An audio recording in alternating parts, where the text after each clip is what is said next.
Jim Eisenreich had a lengthy 15-year career in Major League Baseball.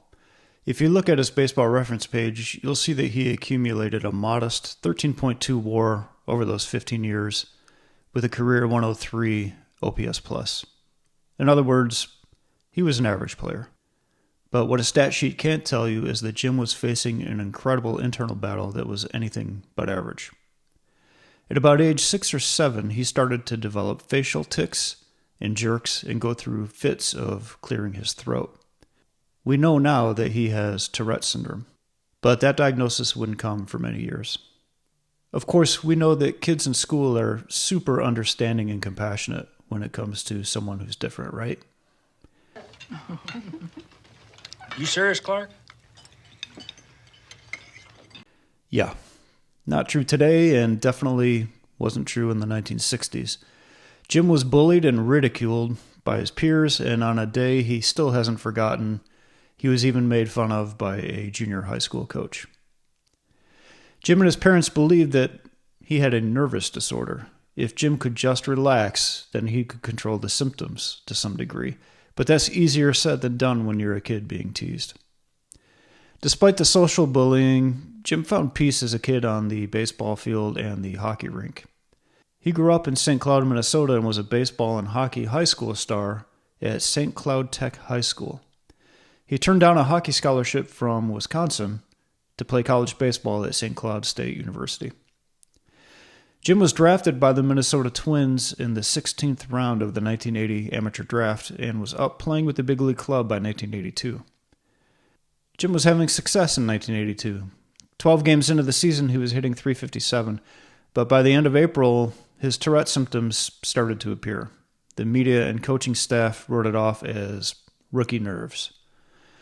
But on April 30th, Jim began a string of 5 consecutive games in which he pulled himself out of the lineup early because of uncontrollable twitching, shaking, and convulsing. Then on May 3rd, the Twins headed to Boston, and things got significantly worse. Heading into the series, a Boston newspaper ran a story on Eisenreich's nerves. Of course, the fans at Fenway read the story and used the information to taunt Jim relentlessly. Fans in the bleachers yelled insults at him, and as Jim's symptoms progressively worsened, they started chanting, "Shake, shake, shake, shake." And by the third inning of Game 2, Jim was shaking so violently and began hyperventilating that he removed himself from the game. He wouldn't be back in the lineup for 24 days. Things got worse for him, and he was admitted to St. Mary's Hospital in Minneapolis on May 9th. When he returned to the lineup, he struggled for 2 weeks before calling a halt to the '82 season in mid-June. Doctors could not agree on Jim's diagnosis. It seems hard to believe today, but Tourette syndrome, although it was identified way back in 1885, just was not well known. One doctor diagnosed him with agoraphobia. Another simply called it stage fright. But taking time off away from baseball in '82 and then heading into spring training for '83, Jim seemed to be in a better place.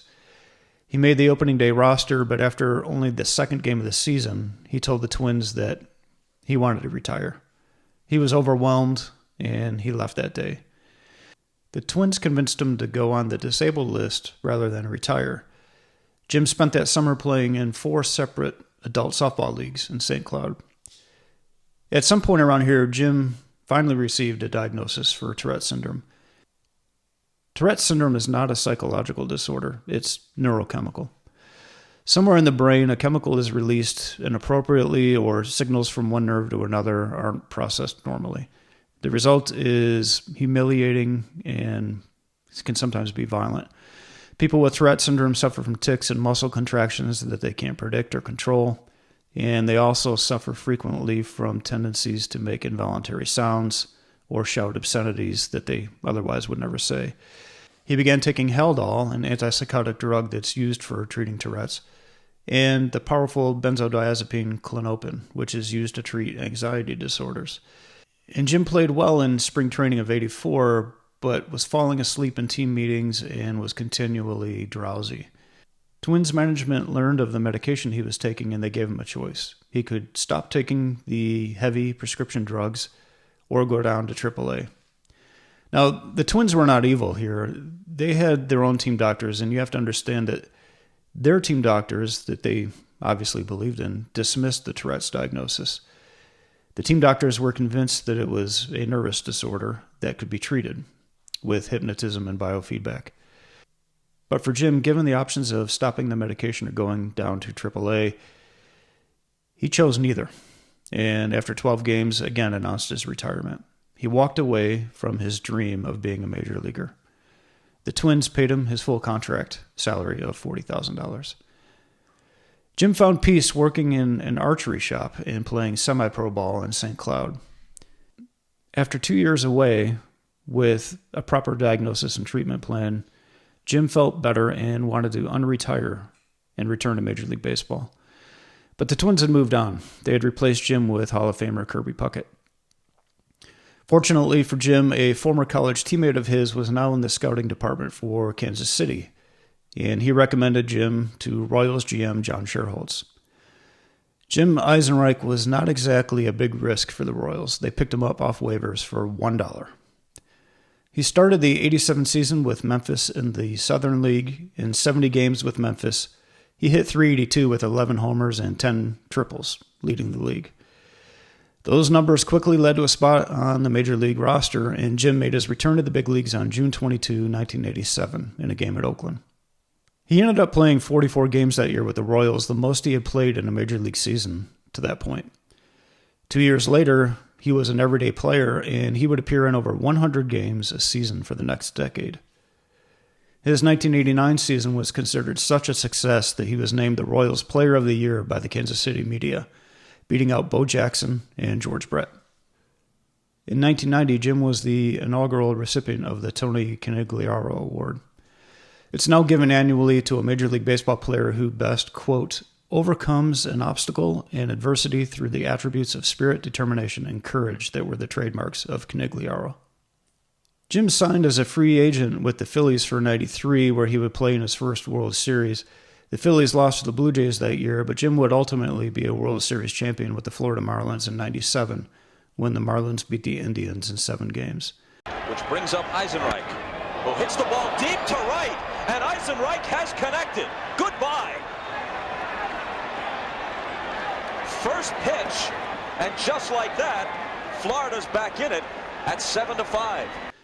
The Marlins traded him to the Dodgers the following year, where he would finish his career in a forgettable 75 games under Tommy Lasorda. Jim and his wife founded the Jim Eisenreich Foundation for Children with Tourette Syndrome. He lives in Kansas City and also sells real estate through the Premier Farm Realty Group. My intern Charles discovered that since Jim, there has been one other player who openly shared a Tourette's diagnosis. Current San Francisco Giant third baseman Matt Chapman was diagnosed at age 7. Like Eisenreich, Chapman was bullied in school, and he hid it when he first broke into the league. But he now openly shares his story in the hopes that it helps others. So sign me up for the Matt Chapman fan club. Thanks for your time. Take care. Ready?